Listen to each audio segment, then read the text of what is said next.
నామములో అందరికీ వందనాలు. ఈ పునరుత్థాన ఆరాధనలో పాల్గొన్న వారందరినీ దేవుడు దీవించును గాక. హల్లెలూయా, హల్లెలూయా, హల్లెలూయా. దేవుని బిడ్డలారా, ఈ రోజున మనం చదివినటువంటి వాక్యము మార్కు సువార్త 4వ అధ్యాయము 35వ వచనం నుంచి 41వ వచనం వరకు మనం ధ్యానం చేస్తూ ఉన్నాం. సో మార్కు సువార్త 4:36 వచనంలో ఆయన ఉన్న పాటున ఆయనను ఆదినమే సాయంకాలం అయినప్పుడు ఆయన అద్దరికి పోదుమని వారితో చెప్పగా వారు జనులను పంపివేసి ఆయన ఉన్న పాటున చిన్న దోణిలో తీసుకుని పోయి ఆయన వెంబడి మరికొన్ని దోణిలు వచ్చి అప్పుడు పెద్ద తుఫాను రేగి ఆయన ఉన్న దోణి మీద అలలు కొట్టినందున ఆ దోణి నిండిపోయాను. దేవుని బిడ్డలారా, మనిషి యొక్క జీవితము మహాసముద్రం. కుటుంబం అంటే సాగరాన్ని ఎదవచ్చు కానీ సంసారాన్ని ఎదలేరంటారు నానుడి. అలాగా అంటే కుటుంబము అంటే ఒక మహాసముద్రంతో పోల్చారు. కుటుంబంలో ఏముంటాయి? గొడవలు ఉంటాయి. ఫస్ట్ ఏముంటాయండి? గొడవలు ఉంటాయి, మనస్పార్థలు ఉంటాయి, ఎడమొహం పెడమొహం ఉంటుంది. ఒకరో మొహం పెడతారు, ఇంకోటి అంటే డైరెక్షన్స్. అర్థమైందా? ఉత్తర దక్షిణ ధ్రువాలు ఏ విధంగా కలుసుకోవో వికర్షణ. ఇవన్నీ కూడా ఎక్కడ ఉంటాయండి? కుటుంబంలో ఉంటాయండి. మనం అనుకుంటా తుఫాన్ వస్తుంది అనుకుంటాం, కానీ ప్రతిరోజు తుఫాన్ ఎక్కడ ఉంటుంది? బాగా చెప్పాడు, సంతోషం, దేవుని స్తోత్రం. అర్థమైందా? ఇది అంటే మన జీవితము ఈ వస్తున్నటువంటి తుఫాను చాలా యేసుప్రభు దగ్గర సంబంధాన్ని వివరించారు. అంటే సముద్రంలో వచ్చే తుఫాన్లు వేరు, భూమి మీద వచ్చే తుఫాన్లు వేరు.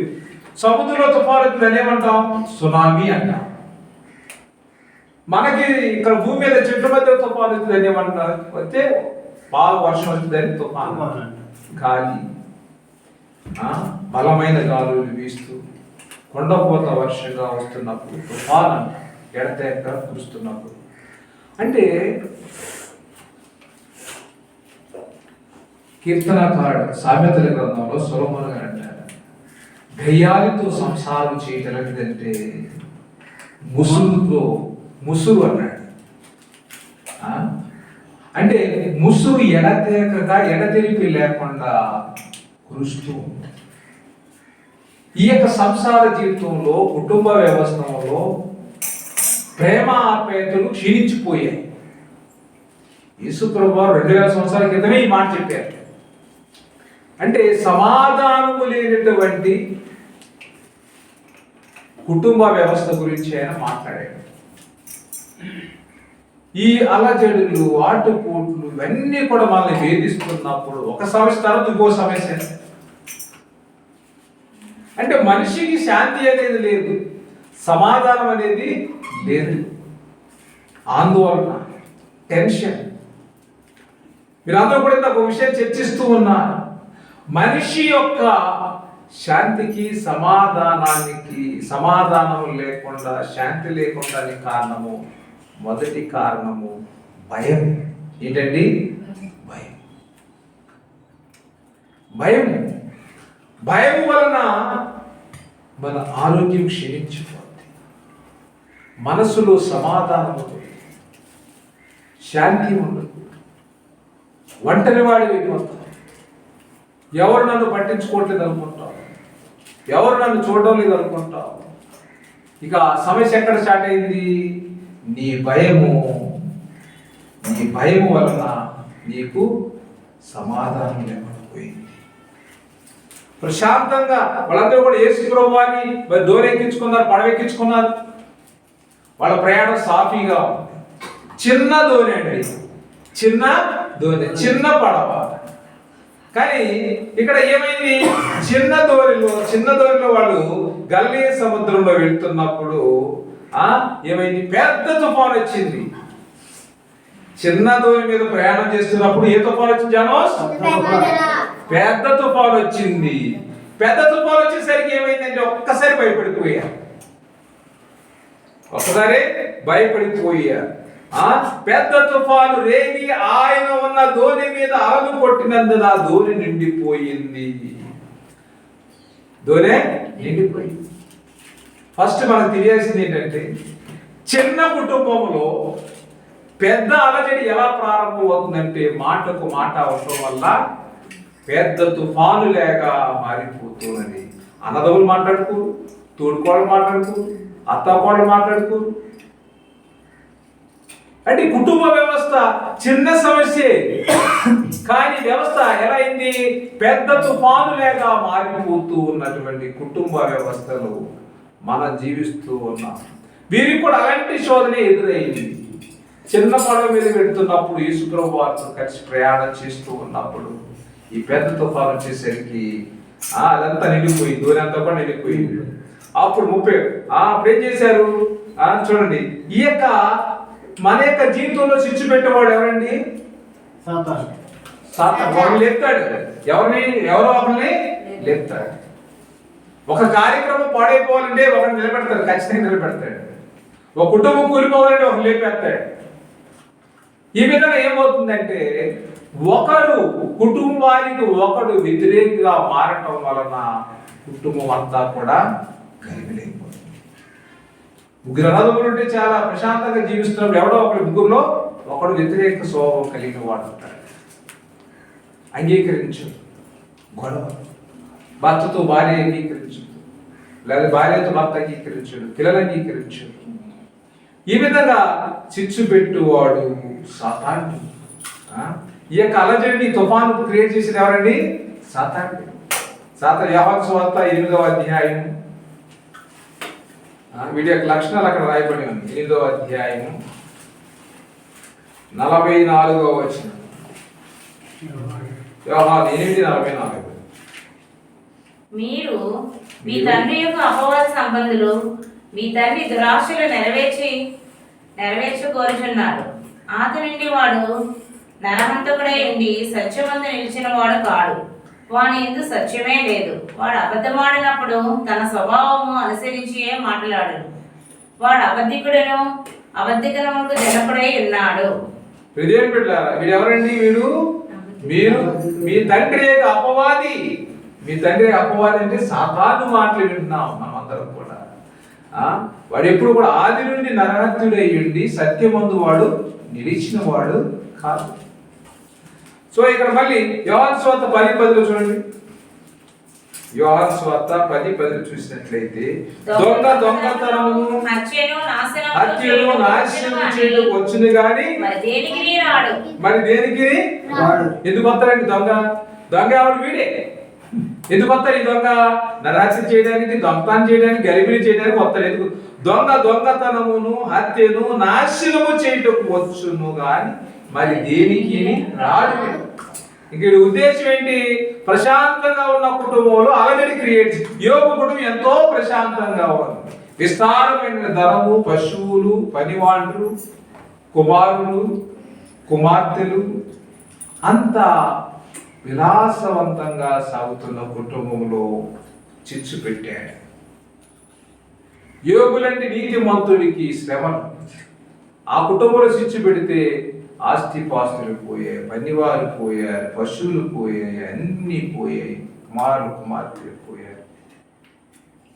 దీని వల్ల పరిస్థితి భయంకరంగా. ఒంటి నిండా పురుగులు. ఏ ఆవిడ ఆయనతో ఉంటుందండి? ఉంటుందా ఈ రోజుల్లో? అవునా కదా? నేను ఒకసారి చెప్పాను, 3 భార్యలు 2 భార్యల గురించి చెప్పాను. మొదటి భార్య తప్పదు.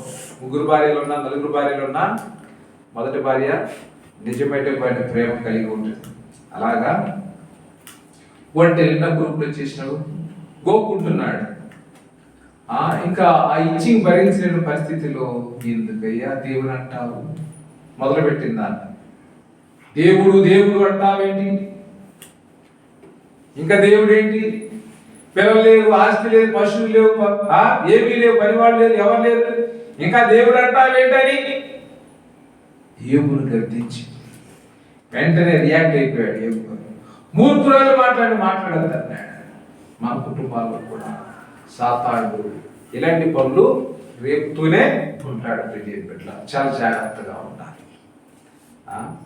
సో ఇక్కడ పెద్ద తుఫాను వచ్చింది కదా, మరి చిన్న దోలే వెళ్తున్నాడు, పెద్ద 37 చదివాం కదా. అప్పుడు పెద్ద తుఫాను రేగి ఆయన ఉన్న దోలె మీద అలలు కొట్టిన దోణి ఎండిపోయింది. ఈ రోజుల్లో ప్రభు కూడా మనల్ని హెచ్చరించారు ఆల్రెడీ. అంత్యకాలంలో అపాయకరమైన కాలంలో వచ్చినని మీరు ఎవరిని చెప్పారు. 2 తిమోతి 3వ అధ్యాయం 1వ వచనం. అంత్య దినాలలో పెద్ద తుఫాను వస్తే ముందుగానే ఆయన హెచ్చరించాడు. 2 తిమోతి 3వ అధ్యాయం చదవండి. అంత్య దినములలో అపాయకరమైన కాలములు వచ్చినని తెలుసుకొను.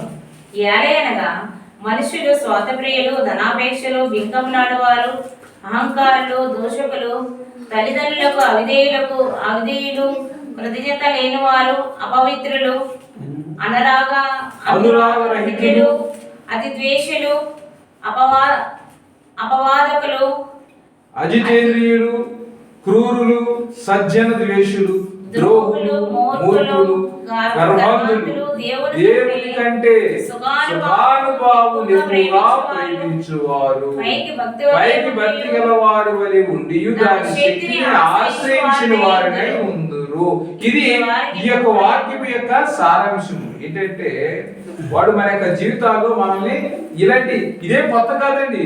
ప్రభువు మనల్ని ముందుగానే సిద్ధం చేశాడు. అంత్య దినాలలో అపాయకరమైన కాలములు వచ్చునని తెలుసుకొను. అంటే యుద్ధాలు జరుగుతాయి, ఊర్ల మధ్య గొడవలు జరుగుతాయి, మనుషుల మధ్య గొడవలు జరుగుతాయి.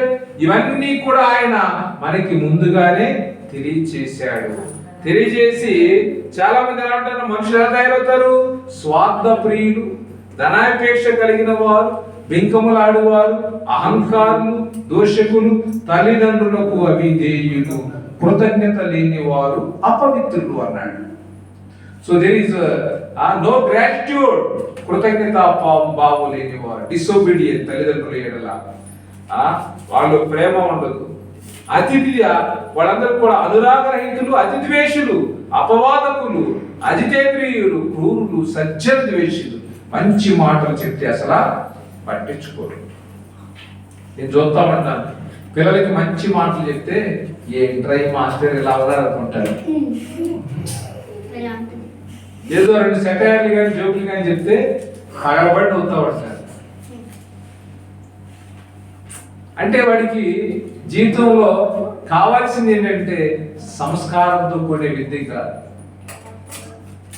ఆటపాటలు పాడుకుంటూ వాడికి వినోదాన్ని కలిగించి విచ్చలవిడిగా సమయాన్ని వృధా చేసేటువంటి విధానంలో వాడు ఉండాలని కోరుకుంటాడు. సజ్జన ద్వేషులు, మంచిది వాడు ద్వేషిస్తా ఉంటాడు. ద్రోహులు, మూర్ఖులు, గర్వాంధులు, దేవుని కంటే సుఖానుభావం ఎక్కువగా ప్రేమించువారు. సుఖానుభావాన్ని ఎక్కువగా ప్రేమించువారు. సుఖాన్ని కోరుకుంటారు వ్యక్తి. కాబట్టి దేని బిడ్డలారా, ఈ యొక్క అంత్య దినాలలో అపాయాలు వస్తాయి, కీడులు వస్తాయి, ఇబ్బందులు వస్తాయి. ఇదేమి ఇప్పుడు వచ్చేది కాదు. 2000 సంవత్సరాల ముందే ప్రభువు మనల్ని హెచ్చరించారు, జాగ్రత్తగా ఉండండి అని హెచ్చరించారు. ఈ హెచ్చరికలో మనము జాగ్రత్తగా ఉండాలి. సో ఇక్కడ వీళ్ళు తుఫాన్ రావడం ఏం జరిగింది అక్కడ? ఏం చేశారు వాళ్ళు? చూడ 38వ వచనంలో, ఆయన దోనె అమరమున తలగడ మీద తలవాల్చుకుని నిద్రించుచుండెను. వారు ఆయన లేపి, బోధకుడా మేము నశించిపోతున్నాము, నీకు చింత లేదా అని ఆయనతో అనేది. ఏమన్నారండి? బోధకుడా మేము నశించిపోతున్నాము, నీకు చింత లేదా? నీ చింత లేదంటే చింత ఆయనకి ఎందుకు లేదు? ఉంది చింత, ఎందుకు ఉందండి ఆయనకి. చింత లేక ఆయన అక్కడ లేదు కదా. ఆయన ఏమన్నాడు మత్తయి సువార్త 6:37లో, ఏమి తిందుమా, ఏమి త్రాగుదుమా, ఏమి ధరించుకుందుమా అని విచారించొద్దన్నాడు.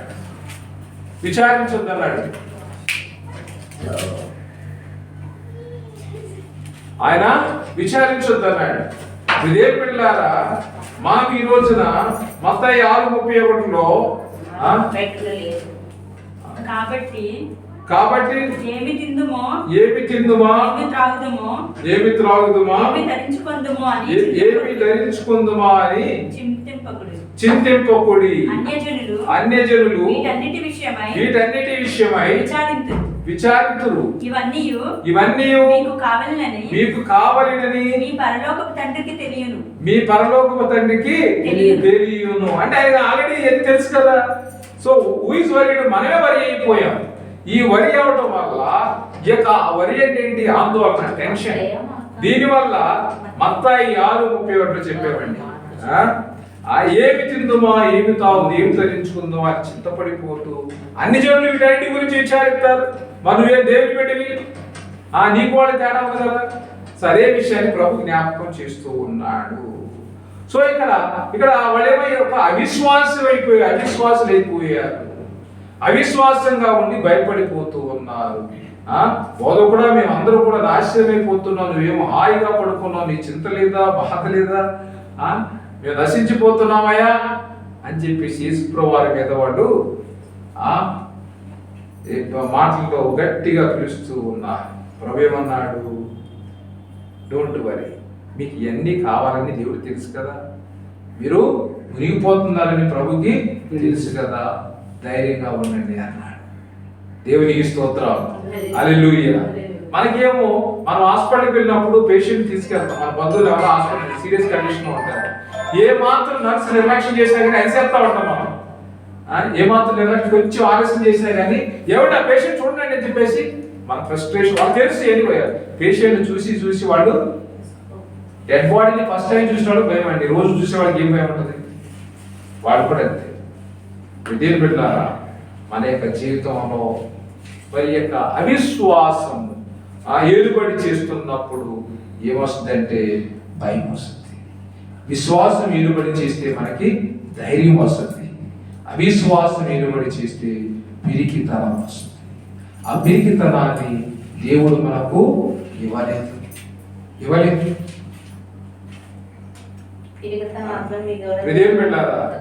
ఆయన వెంటనే అందుకు ఆయన 39వ వచనం అండి, 39వ వచనం మార్కు సువార్త 4:39. వెంటనే ఇప్పుడు ఆయన ఏం చేశాడు? లేచి సో అంటే వాళ్ళు అసలు ఒక విషయాన్ని మనం పాయింట్ అర్థం చేసుకోవాలి. అక్కడ యేసుప్రభువు వారు ఎక్కడున్నారండి? దోణిలో ఉన్నారంటే పడవలో ఉన్నారు. అర్థమైందా? అంటే అసలు ఆ నావలో యేసు ప్రభు వారు ఉన్నారనే విషయాన్ని వాళ్ళు మర్చిపోయారు. అమ్మా ఒక నిమిషం, ఇప్పుడు ఆయన ఉన్నాడనే విషయాన్ని మర్చిపోయి ఏం చేశారు? భయపడ్డారు. బోధకుడా, మేము నశించిపోతుంటే నీ చింత లేదా అన్నారు. ఈయన ఎక్కడున్నాడు? దూరం ఉన్నాడా? లేదు, వాళ్ళ పక్కనే ఉన్నాడు. అవునా కదా? అంటే ఆయన వారితోనే ఉన్నారన్న విషయాన్ని మర్చిపోయి ప్రమాదంలో పడ్డారు. వాళ్ళు ప్రమాదంలో పడ్డారు. అందుకే 1 యోహాను 4వ అధ్యాయం 4వ వచనంలో ఆయన మాట జ్ఞాపకం చేస్తున్నాడు. మీలో ఉన్నవాడు లోకములో ఉన్నవారి కంటే గొప్పవాడు. చూడండి ఆ వాక్యం చూడండి, 1 యోహాను 4:4.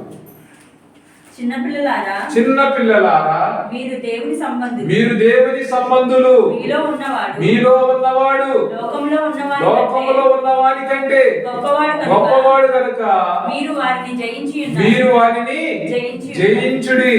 ప్రియపిల్లారా, మరి ఈ రోజున ప్రభు మనకిచ్చినటువంటి అభయము, చిన్న పిల్లలారా ఏమని అంటారా? మీరు దేవుని సంబంధులు అంటే మన దేవుని పిల్లలవి.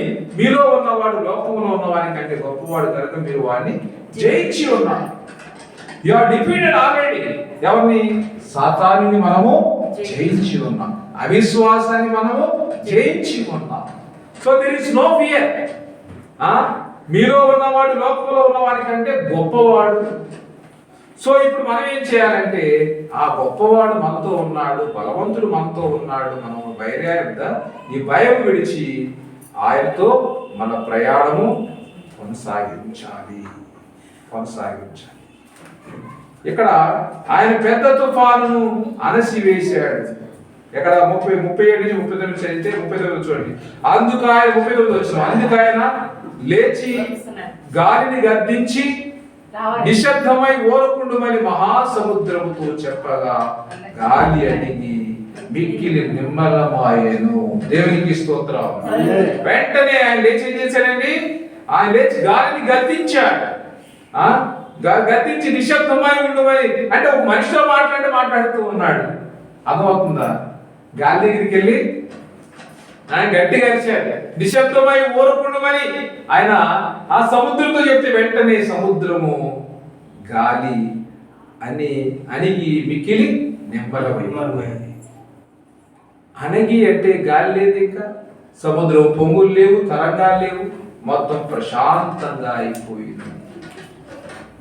దేవుని బిడ్డలారా, ప్రభువు అంటే సముద్రం ఎంత భయంకరమైనటువంటి శోధన వచ్చినప్పుడు ఏ విధంగా ప్రశాంతంగా ఆయన లేచి గద్దించి అణచివేశాడు.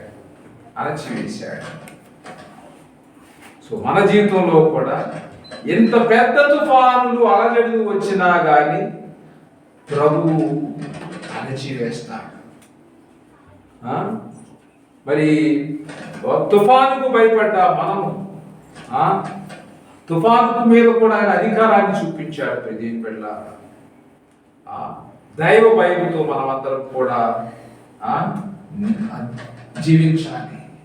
అక్కడ ఉన్నవారు చూడండి, 40వ వచనంలో వారు మిక్కిలి భయపడి ఈయన ఎవరో గాలియు సముద్రమును ఈయనకు లోబడుచున్నావని ఒకరితో ఒకడు చెప్పుకుని, ఇది ఎవరైనా సృష్టికర్త. దేవునికి స్తోత్రం. హల్లెలూయా. అంటే సృష్టి సహితము కూడా ఆయనకు తల వంగవలసిందే. సృష్టించాడు ఆయన.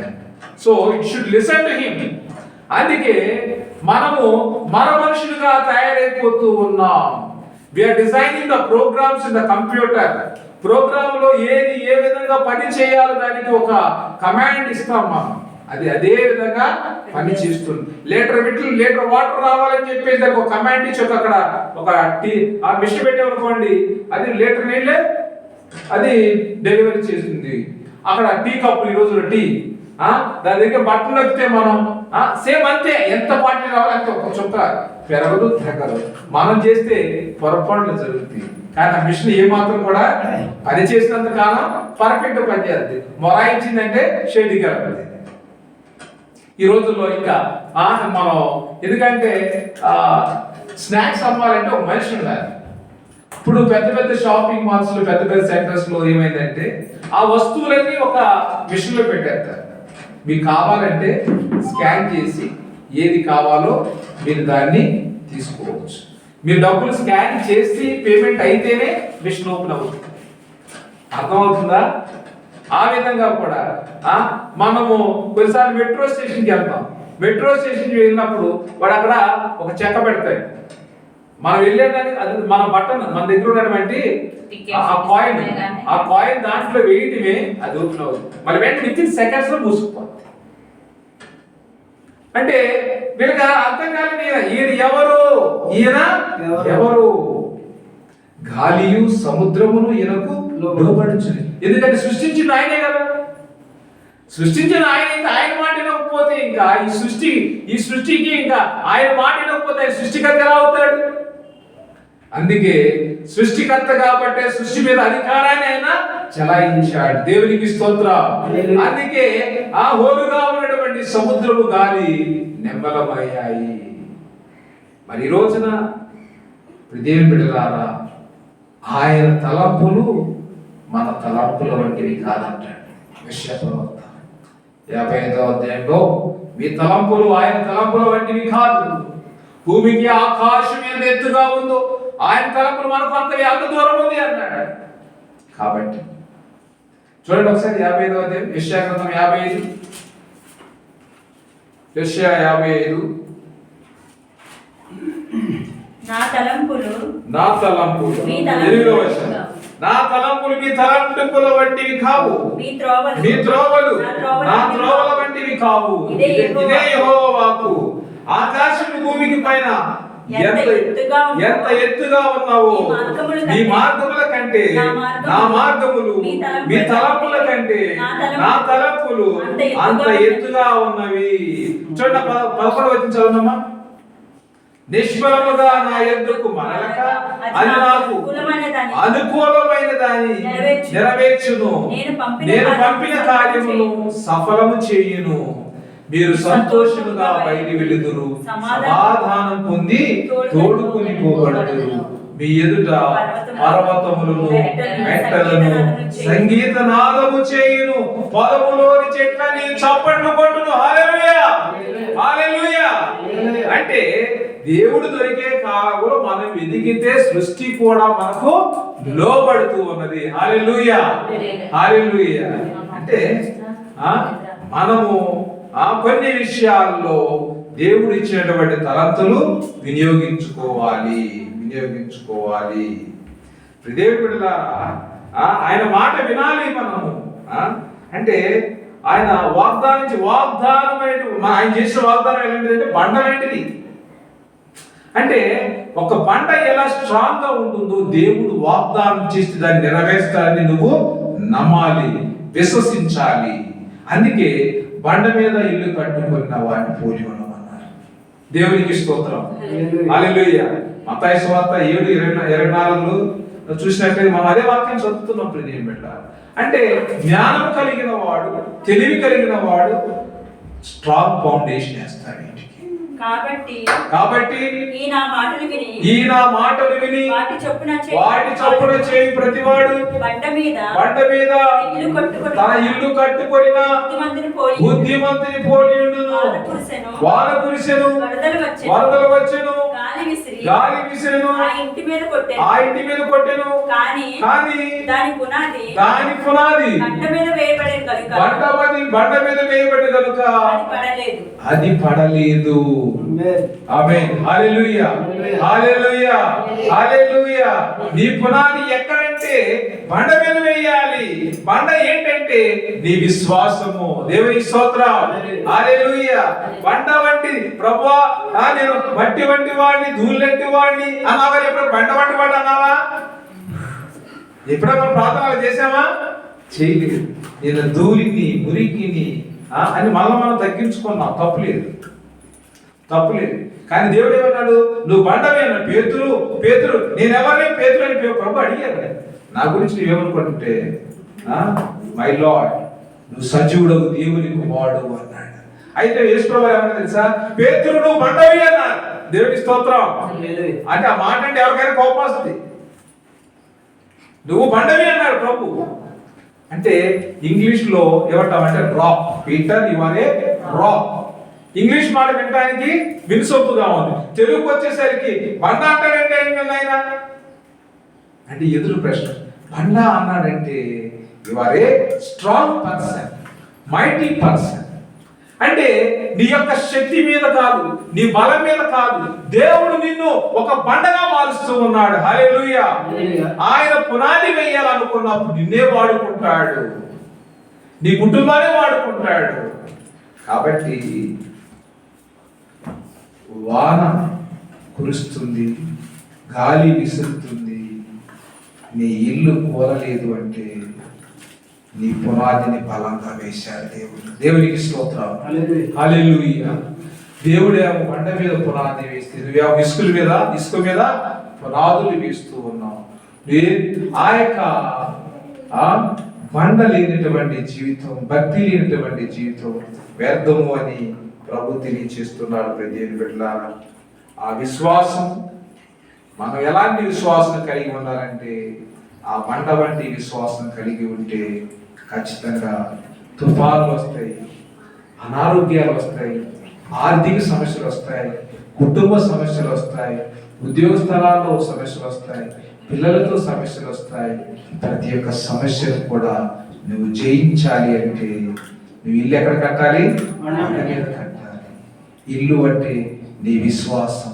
నీ విశ్వాసానికి పునాది క్రీస్తు అయి ఉన్నాడు. కాబట్టి బలంగా క్రీస్తులో ముందుకు కొనసాగాలి. క్రీస్తు బిడ్డగా మనం జీవించాలని ప్రభుపేట మీ అందరికీ తెలియజేస్తూ ఉన్నాను. దేవుడి మాటలు దీవించును గాక. హల్లెలూయా. అందరూ కూడా కళ్ళు మూసుకుని క్రీస్తు రక్తాలు